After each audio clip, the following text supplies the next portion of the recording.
अगर आप जैविक मात्रा में इतना प्रोडक्ट देके अगर पौधे को हेल्दी बना लिया तो समझो कि मेरा मानना यह है कि फर्टिगेशन का पूरा खर्चा बच गया आपका। इनका कल्चर बना के दीजिए, आपको ये समस्या देखने को नहीं मिलेगी। आपके जो एनपीके बैक्टीरिया है वो डेवलप होंगे। जब आप शुरू में ही छोटे पौधों को जब केमिकल इतनी भरपूर मात्रा में डाल दोगे तो पौधा तो वहीं से जाम हो जाता है।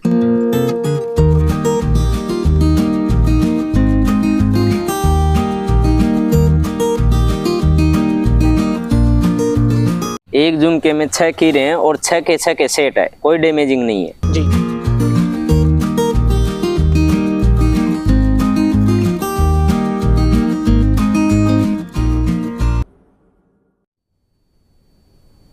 किसान भाइयों नमस्कार, फार्मिंग चैंपियंस यूट्यूब चैनल पर आप सभी किसान भाइयों का हार्दिक स्वागत है। किसान भाइयों, आज मैं पहुंचा हूं राजस्थान के सवाई माधोपुर डिस्ट्रिक्ट में और आज मेरे साथ में आप एक अनुभवी किसान भाई को देख पाएंगे जिन्होंने करीब करीब 1 एकड़ में पॉली हाउस लगा रखा है और इस पॉली हाउस में इनकी आप शानदार खीरे की क्रॉप देख सकते हैं। काफी सारे किसान भाई पॉली हाउस भी लगा लेते हैं, उसमें क्रॉप भी करते हैं, लेकिन सफल तरीके से खेती नहीं कर पाते, उतना मुनाफा वो नहीं ले पाते जितना कि उनको मिलना चाहिए। पूरी जानकारी मिलेगी, वीडियो को कंप्लीट देखें। वीडियो पसंद आए तो लाइक शेयर करें और जो किसान भाई हमारे चैनल पर पहली बार आए चैनल को सब्सक्राइब करें। तो आइए किसान भाइयों, आज का वीडियो शुरू करते हैं। सर जी नमस्कार। नमस्कार साहब। सर सबसे पहले किसान भाइयों को अपना परिचय बता दें। सर मेरा नाम हीरालाल मीणा है, माधोपुर डिस्ट्रिक्ट से हूँ, गांव तहसील भोली, जिला सवाई माधोपुर और मेरा गांव बोरदा है सर। बोरदा, हाँ। तो हीरालाल जी सबसे पहले तो मैं ये जानना चाहूंगा क्या राज है आपके पास में इतनी अच्छी ग्रोथ हमने पौधों की नहीं देखी आज से पहले। सर एक वीडियो पहले भी आप मेरा ले चुके हो। बिल्कुल बिल्कुल। फसल का वो एंड था और ये अपनी फसल का स्टार्टिंग है। स्टार्टिंग पॉइंट में आपको एक अजीबो गरीब चीज देखने को मिली है। ऐसी वहां भी थी लेकिन वहां कुछ कारणवश फसल में थोड़ा नुकसान भी हुआ था, अच्छा बेनिफिट मिला, अच्छी फ्लावरिंग सेट हुई, सब कुछ अच्छा रहा। लेकिन यहाँ स्पेशल एक चीज आपको देखने को मिलेगी होगी कि यहाँ ना तो कोई डैमेजिंग है। बिल्कुल। एक पेड़ी पे 1 2 3 4 5 6 खीरे हैं सर, सिर्फ एक झुमके में। एक झुमके में 6 खीरे हैं और 6 के 6 के सेट है, कोई डैमेजिंग नहीं है जी। एक पौधा फ्रेश है, पत्तों की साइज वहां से डबल है, पौधे की ग्रोथ भी प्रॉपर है। ऐसा भी नहीं है कि ज्यादा ग्रोथ है कम ग्रोथ है, प्रॉपर सिस्टमेटिक काम है। बिल्कुल बिल्कुल। इसका मेन रीजन क्या है कि जब भी हम क्रॉप लगाते हैं उसमें शुरुआत के फर्स्ट महीने तक, जब तक फसल 1 महीने की ना हो, सबसे ज्यादा से ज्यादा जैविक न्यूट्रिशन दीजिए जी। जैविक या बायोकल्चर दीजिए। उससे क्या है कि पौधा स्ट्रॉन्ग इतना मजबूत हो जाएगा कि आपकी फ्लावरिंग डैमेज होने के चांसेस कम हो जाएंगे जी। और पत्तों की साइज, तने का जो हेल्थ है, आप देख सकते हैं कि कितनी मोटाई है इसकी। बिल्कुल हेल्दी है आपका पौधा, बिल्कुल हेल्दी, बिल्कुल हेल्दी है। इसका राज यही होता है कि एक तो बेसल डोज में ज्यादा से ज्यादा जैविक मात्रा में खाद बीज डाले। जब पौधा प्लांटेशन करते हैं उसके बाद जब ड्रिप जब भी चले, लोग क्या करते हैं शुरुआत में ही कभी कॉपर चला रहे हैं, कभी एलिट चला रहे हैं, कभी क्या चला रहे हैं। कुल मिला के बात यह है कि केमिकल यूज करते हैं जी। केमिकल से होता क्या है कि जो जड़ का विकास होता है वो कुछ जो माइक्रोराइजा डेवलप होता है उसकी जगह वो लोग क्या करते हैं कि ज्यादा से ज्यादा चढ़े ह्यूमिक एसिड डालते हैं। बाकी जो माइक्रोराइजा अगर फंगस एक्टिवेट होता है बेडों में तो जड़ें ऑटोमेटिक ग्रो करती है, ना ह्यूमिक की आवश्यकता पड़ती है, ना किसी और केमिकल की आवश्यकता पड़ती है। और यही इसमें आपको देखने को मिला है कि मैंने जब शुरुआत में बेसल डोज डाला, पूरा जैविक मटेरियल डाला, उसके बाद ड्रिप में जितना भी सिस्टम चला वो बायोकल्चर था जी मेरा। इसलिए ये चीजें आपको देखने को स्पेशल में जी। तो हीरालाल जी शुरुआत से थोड़ी डिटेल लेना चाहूंगा मैं। जी सर। जैसे मान लो अपन खीरे की क्रॉप करना चाहते हैं जी सर, पॉली हाउस की तैयारी किस तरह से करें शुरुआत में? तो सर पहले भी बता चुका हूँ लेकिन उसमें आज कुछ स्पेशल है। इस पॉली हाउस को देखते हुए मैं आपको एक चीज बताऊंगा कि जब भी किसान पॉली हाउस में खेती करते हैं सबसे ज्यादा नुकसान उनको बीमारियों का आता है। मैंने अब तक इसमें 3 स्प्रे दिया है, पूरे महीने में 3 स्प्रे दिया, जिसमें 2 जैविक था और 1 नीम ऑयल का था। जो नीम ऑयल को आप जैविक भी कहते हैं, कुछ लोग केमिकल भी कहते हैं, क्योंकि वो प्रोसेसिंग वो क्या था, नेचुरल अपना नीम ऑयल होता नहीं है, तो आप उसको जैविक समझो या केमिकल समझो। ये 3 स्प्रे इसमें हुआ है। मैं किसान भाइयों से सजेस्ट एक ही चीज करूंगा, जब भी क्रॉप की तैयारी करे अच्छी जुताई वगैरह करे, जितनी ज्यादा मात्रा में हो सके जैविक मटेरियल डाले। आपकी अगर एक पॉली हाउस में 8वीं 9वीं 10वीं कोई सी भी फसल होगी, मिट्टी का अच्छा सोलिडाइजेशन करके और अच्छे से बैक्टीरिया डेवलप होने के लिए जैविक मात्रा में प्रोडक्ट यूज करें जी। आपका पौधा इतना हेल्दी होगा, ना तो आपको कोई केमिकल चलाने की आवश्यकता नहीं है। बिल्कुल फीका पानी, केवल और केवल पानी चला के भी आपके पौधे इतनी बढ़िया हेल्दी रहेंगे। जब तक 2 तुड़ाव नहीं होते हैं तब तक इनका स्टोरेज खत्म नहीं होता। सबसे बड़ी बात यह है कि आपको बीच में लोग क्या करते हैं, 10 दिन 15 दिन के पौधे हुए केमिकल चालू करते हैं, 52-34 चला दिया, 50 चला दिया, 052 मैग्नीशियम चला दिया, कैल्शियम चला दिया, बोरोन चला दिया। इनकी जरूरत होती नहीं है, क्योंकि जब नीचे बैक्टीरिया इतने डेवलप हो जाएंगे पूरी 16 तत्वों की पूर्ति वो करते रहते हैं। जब तक 2 तुड़ाव होते हैं, ये खीरे की एक ऐसी फसल है, ये मैं भी मानता हूँ कि बिना फर्टिगेशन के ये पैदा नहीं होती है। लेकिन आप जैविक मटेरियल इतना दो कि आपका जो जीवाश्म है जमीन के अंदर वो ज्यादा से ज्यादा मात्रा में रहे, खत्म ना हो। केमिकल से जल्दी खत्म हो जाते हैं, फिर केवल पौधा केवल केमिकल के भरोसे चलता है। जी जी सर। तो सर जी इस स्टेज तक करीब कितने दिन के हो चुके हैं अपने पौधे? सर ये आज 30 दिन के हो गए हैं। 30 दिन के? 30 दिन के हो गए हैं। फ्रूटिंग आपकी भरपूर चल रही है? भरपूर चल रही है। सर्दी में तो क्या है कि 2 महीने में क्रॉप चालू होती है, अपनी 40 दिन में चालू हो जाएगी, और गर्मी में 30 दिन में भी चालू हो जाती है। तो हीरालाल जी 30 दिन की आपकी क्रॉप हो चुकी है? जी सर। 30 दिन तक आपने अब तक फर्टिगेशन बिल्कुल भी चालू नहीं किया? जी सर। तो अब 30 दिन के बाद में फर्टिगेशन का क्या शेड्यूल रखेंगे, क्या चलाएंगे आगे, थोड़ा वो भी बता दीजिए। सर चलेगा तो वही केमिकल, वही 52-34 चलेगा, 0050 चलेगा, मैग्नीशियम चलेगा, कैल्शियम चलेगा, जो चीजें अब तक चलती आ रही है वही चलेगी। लेकिन हमारा एक रेशो रहेगा इस बार। पौधा इतना हेल्दी है, मजबूत है, हम क्या है कि 70% जैविक मटेरियल वही बायोकल्चर वगैरह यूज करेंगे। आगे भी 30% हम जैविक केमिकल यूज करेंगे, जो ज्यादा से ज्यादा हम स्प्रे में यूज लेंगे। जैसे कि मान लो कैल्शियम की जरूरत है पौधे को, वही बायोकल्चर देंगे कैल्शियम के लिए। लेकिन फिर भी अगर मान लो हमें लगा कि पौधे को फ्लावरिंग वगैरह ज्यादा है, उनको फूलने करने में समस्याएं आ रही है, तो हम जैसे लोग चलाते हैं 1 एकड़ के पोलिया उसमें 2 किलो कैल्शियम चलाते हैं, तो हम आधा किलो यूज करेंगे जी। कम से कम मात्रा में यूज करने की कोशिश करेंगे।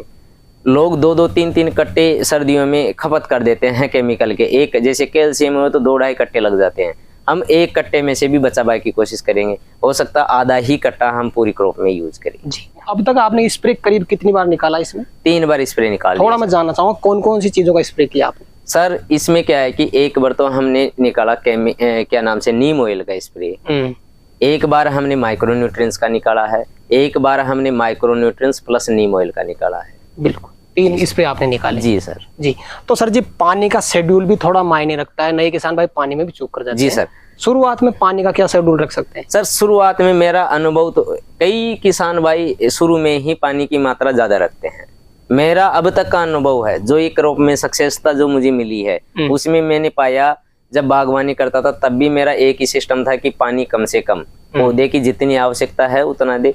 पानी का बैलेंस कैसे चेक करें? ड्रिप के नीचे से जहां पॉइंट बिंदु होता है जहां से पानी निकलता है वहां से मिट्टी लीजिए, ऊपर की 2 आंगल मिट्टी हटा के उसका लड्डू बना दीजिए। लड्डू बना के ऊपर से घेरोगे, अगर लड्डू बिखर गया तो पानी की जरूरत है। लड्डू अगर बिखरा नहीं है पानी प्रॉपर है। अगर लड्डू ऊपर से गिरने के बाद जैसा का जैसा नीचे गिर जाए, ना तो बिखरे ना टूटे फाटे कुछ भी ना हो, तो समझ लीजिए कि इसमें पानी ज्यादा है। पानी ज्यादा जा रहा है। वो बैलेंस अगर आप रखते हो, पानी और फर्टिगेशन का बैलेंस है, तो आपके पोलिया हाउस में बीमारी देखने को नहीं मिलेगी सर जी। तो सर जी एक चीज और जानना चाहूंगा, किसान भाइयों के दिमाग में कंफ्यूजन भी हो सकता है जी सर, कि हम फर्टिगेशन में जैसे मान लो ऑर्गेनिक प्रोडक्ट यूज लेते हैं जी सर, तो उसमें खर्चा ज्यादा आता है, या फिर केमिकल यूज में लेते हैं तो उसमें खर्चा ज्यादा आता है। आपके हिसाब से ज्यादा खर्चा किस में आता है? सर देखिए ज्यादा खर्चा केमिकल में आता है। मेरा मानना यह है कि जैसे अपन इसमें कोई भी फंगीसाइड चलाएंगे, जैसे एक होता है कॉपर हुआ, एलईटी हुआ, रेडीमीगोल्ड हुआ, ये लोग क्या करते हैं, ऐसे कई सारे जो केमिकल्स हैं वो नीचे से पौधा गले ना, कोई बिल्ट माइट वगैरह कोई बीमारी ना आए, बेलम चलाएंगे निमोटेड ना आए, ऐसी सारी चीजें ये केमिकल यूज करते हैं लोग। ये इन बीमारियों से बचने के लिए चालू छोटे पौधों में कर देते हैं। मेरा मानना यह है कि जब ये 10-15 हजार रुपए का जो खर्चा होता है, आप 1000 रुपए का ट्राइकोडर्मा सूडोमोनास और ट्राइकोडर्मा हर्जेनियम इनका कल्चर बना के दीजिए, आपको ये समस्या देखने को नहीं मिलेगी। आपके जो एनपीके बैक्टीरिया है वो डेवलप होंगे और पौधा स्वस्थ रहेगा, वही हेल्दी पौधा निकलेगा। वो जब आप शुरू में ही छोटे पौधों को जब केमिकल इतनी भरपूर मात्रा में डाल दोगे तो पौधा तो वहीं से जाम हो जाता है। बिल्कुल। जब पौधे की एनपीके उठाने की कैपेसिटी जब बढ़ेगी, जब आप ये बायोकल्चर चलाएंगे, आप अच्छा बेसल डोज में भी मिला के देंगे तो पौधा हेल्दी रहेगा। ये कुछ चीजें देने की आवश्यकता होती ही नहीं है सर जी। तो सर जी मुख्यतः अब जैसे मान लो 30 दिन की अपनी क्रॉप हो चुकी है जी सर, आगे क्या सावधानी बरतेंगे और किसान भाइयों को क्या सावधानी बरतनी चाहिए? सर जो हार्वेस्टिंग होती है तब तक अगर पौधे में कोई बीमारी नहीं आती है तब तक पौधा हमारे इस तार को टच कर जाता है जी, इससे वापस गिर के नीचे आता है। उसके बाद पौधे में बीमारियां आने का चांसेस बहुत कम हो जाता है। जब तक तार तक पहुंचता है पौधा तब तक बीमारियों का प्रकोप ज्यादा रहता है। उस टाइम अगर पौधे को इतना स्ट्रॉन्ग बना दोगे तो स्प्रे की ज्यादा जरूरत ही नहीं पड़ती है। जब नीचे आ गया तब और कम हो जाएगी, आपका खर्चा तो वहीं कम हो गया। अगर आप जैविक मात्रा में इतना प्रोडक्ट देके अगर पौधे को हेल्दी बना लिया तो समझो कि मेरा मानना यह है कि फर्टिगेशन का पूरा खर्चा बच गया आपका। और जो ये खर्चा 30-40 हजार का जो आप स्प्रे में खर्च कर रहे हो इसका आप फर्टिगेशन लीजिए। तो एक प्रॉपर प्लानिंग के तरह से एक शेड्यूल से अगर काम करे तो इसी फसल में अपन लाखों रुपए का जो खर्चा कर रहे हैं वो कम कर सकते हैं। जी सर जी। तो करीब करीब सर जी क्या उम्मीद है, ये सर्दी वाली फसल है अपनी कितने महीने चलती है ये? सर ये चलेगी अपने की मार्च अप्रैल तक चलेगी सर। ये थोड़ी लंबी चलती है गर्मी वाले से। हाँ, इसमें होता क्या लंबी इसलिए चलती है, एक तो सीड की जो उम्र होती है वो भी ज्यादा होती है। वो इसलिए होती है क्योंकि पौधे की उम्र तो वैसे ही बढ़ जाती है। कारण इसमें सबसे बड़ा लॉजिक ये है कि इस गर्मी में तो क्या एक दिन छोड़ के एक दिन तुड़ाई होती है, कभी कभी रेगुलर होती है। सर्दी में क्या है कभी 2 दिन छोड़ के तुड़ाई होती है, कभी कभी ज्यादा सर्दी पड़ गई तो 3 दिन भी लग जाते हैं। जी जी। तो वो जो माल देना उतना ही है। मान लो एक पोलियाउस 80 टन माल दे रहा है तो वो गर्मी में भी 80 टन ही देगा और सर्दी में भी 80 टन ही देगा। ऐसा नहीं है कि सर्दी में ज्यादा पैदावार मिलेगी गर्मी में कम मिलेगी, पैदा तो वही देना है, बस वो तोड़ने का जो हार्वेस्टिंग का जो रेशो है उसमें गैप मिल जाता है। बिल्कुल जी सर जी। तो सर जी करीब करीब 1 एकड़ का पोलियाउस अपना? जी सर। कितने सीड लगाए आपने इसमें? सर इसमें 8000 सीड है। 8000 सीड? जी सर। सीड से सीड की कितनी दूरी रखते हैं आप? सर इसमें क्या होता है कि सीड से सीड की दूरी जो लाइन से लाइन की दूरी है वो तो 2 फीट है और पेड़ से पेड़ की दूरी है वो 1 फीट है। 1 फीट? जी सर जी। तो वैरायटी बताना चाहें तो वैरायटी बता दी, कौन सी लगा रखी है? सर इसमें रिजवान कंपनी का है किंग स्टार। King star? जी सर। करीब करीब 1 एकड़ के पोलियाउस में अपना खर्चा कितना हो जाता है टोटल? सर मैंने अब तक देखा है जिन किसानों के, मैंने बहुत सारे ऐसे पोलियाउस विजिट किए हैं, प्रैक्टिकली देखा है 3-3 लाख रुपए का खर्चा हो जाता है। जी। मैंने एक वीडियो आपने पिछली बार रामगढ़ में बनवाया था, उसमें मेरा खर्चा हुआ 1,70,000 रुपए का। दोनों फसल का? एक फसल का। एक फसल का। दूसरी फसल में मेरे 60,000 रुपए कम लगेंगे उसमें। वो कारण क्या है, जो हमने 60,000 रुपए का जो देसी गोबर खाद डाला था वो इस बार सर्दी में नहीं डालना पड़ेगा। वो खर्चा माइनस में हो के जो 1,70 हुए तो मेरा 1,10 के आसपास खर्चा होगा। इस फसल का जो मेरा अनुभव है, इसमें जो मैंने प्रॉपर मैनेजिंग जो तरीके से खेती की है, मुझे ऐसा लगता है लाख रुपए के आसपास में मेरा काम हो जाएगा। एक फसल का? एक फसल का। तो दोनों फसल का 2 लाख रुपए में अपना काम हो जाएगा? सर 2 फसल में कम खर्चा आएगा। दूसरी अभी मैंने इसमें गोबर खाद खूब डाल दी, अब अगली बार नहीं डालना, मुझे 50-60 रुपए वो और माइनस हो जाएंगे। मेरा ये मुश्किल से मुश्किल 60,000 रुपए में दूसरी फसल उतार लूंगा। तो 1,60,000 में दोनों फसल उतरेगी सर। जी जी जी सर। और सर जी आपके पास काफी सारा अनुभव है, काफी दिनों से लगातार आप हाईटेक खेती करते हो। जी सर। करीब करीब एक पोलियाउस से कितने टन माल ले सकते हैं अपन? सर देखिए, अब तक मैंने आपको पहले वीडियो में बताया कि मैंने एक बार 80 टन लिया था। दूसरी बार रामगढ़ में जो खेती की है वो हमारा 60 टन पे ही फ्री हो गया जी। लेकिन हमें मार्केट इतना मिला मार्केट कि हमारे 90 टन के बराबर माल बिक गया। जी जी जी। तो मार्केटिंग वैल्यू के ऊपर होती है, और उसमें जो 60 टन जो माल मिला उसका बहुत बड़ा लॉजिकली कारण ये रहा है कि हमने फसल लेट लगाई, और फसल लेट लगाने की वजह से दूसरी फसल लेट हो रही थी, मार्केट अच्छा मिला, हल्का हमें बेनिफिट भी मिल गया, इसलिए हमने फसल को 1 महीने पहले ही हटा दी।